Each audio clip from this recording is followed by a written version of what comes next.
விஜய்னா படம் நடிக்கிறத விட்டுட்டாரு. இனி அவர் அந்த நடிப்பேல நமக்கு பார்க்கறதுக்கு கிடைக்காதுன்னு கவலைப்பட்ட ரசிகர்களுக்கெல்லாம் இன்னைக்கு செம்ம ட்ரீட். திருச்சியில அந்த ஸ்டேஜ்ல எக்ஷன பார்க்கணுமே. என்னம்மா நடிக்கிறீங்க அண்ணா.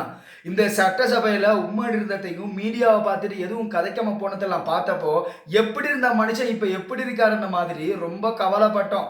இப்பதானா நீ கம்பேக் கொடுத்துருக்க. இப்பதான் உன் முகத்தை பார்க்கறதுக்கு எங்களுக்கே சந்தோஷமா இருக்கு. அதுலயும் அங்க பாயம்மா நீ என்னம்மா பண்றாங்க. இப்பதானே உன் பகிரத்துக்கு மாடா இருக்கக்கூடாதுன்னு மாட்டையெல்லாம் கொண்டு போனாங்க. எவ்வளவெல்லாம் பிரச்சனை படுத்துறாங்க. அது உனக்கு எதுவுமே தெரியாதா? இல்ல தெரிஞ்சும் காசுக்காக வந்து நிக்கிறியா? சிஎம் விஜய் சார் உங்க மக்களை தற்கொலைன்னு சொன்னு சொல்றீங்களே, மக்களை மட்டும் சொல்லியிருக்கப்படா உங்களையும் சேர்த்து சொல்லியிருக்கணும். அட யாரா அது ஸ்கிரிப்ட் எழுதி கொடுத்தது? அந்த மனுஷனுக்கு வாயில வராத வார்த்தையெல்லாம் எழுதி கொடுத்து ஸ்டேஜ்ல வச்சு நோண்டி ஆக்குறீங்களேடா.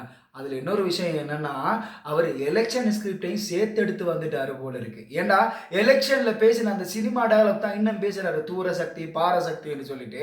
அது மட்டும் இல்லாம இன்னும் எலெக்ஷன் மீட்டிங்ல பேசுறோன்னு தான் நினைச்சிட்டு இருக்காரு மனுஷன்.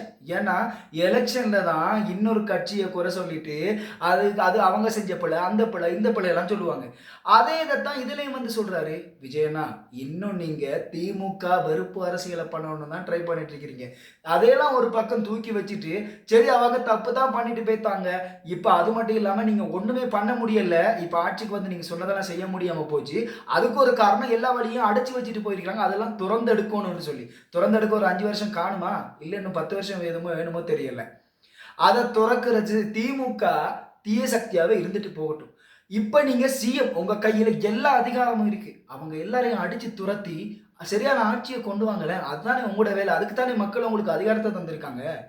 அதெல்லாம் விட்டுட்டு முதல்ல இந்த படம் நடிக்கிற அந்த மைண்ட் செட்ல இருந்து வெளியே வாங்கன்னா இன்னும் நீங்க அந்த படத்தை விட்டு வந்துட்டேன், நான் உச்சத்தை விட்டு வந்துட்டேன், 200 கோடியை விட்டு வந்துட்டேன்னு வாயில மட்டும் சொல்லி வரா சரி வரா? மைண்ட் செட் எல்லாம் ஃபுல்லா அதிலிருந்து வரணும். அதிலிருந்து வந்து நான் ஒரு சிஎம், மக்களுக்கு ஆட்சி வந்திருக்கிற அரசியல்வாதி அப்படின்னு சொல்லி ஒரு எண்ணம் வந்தா மட்டும்தான்னா அடுத்ததெல்லாம் செய்யலாம்.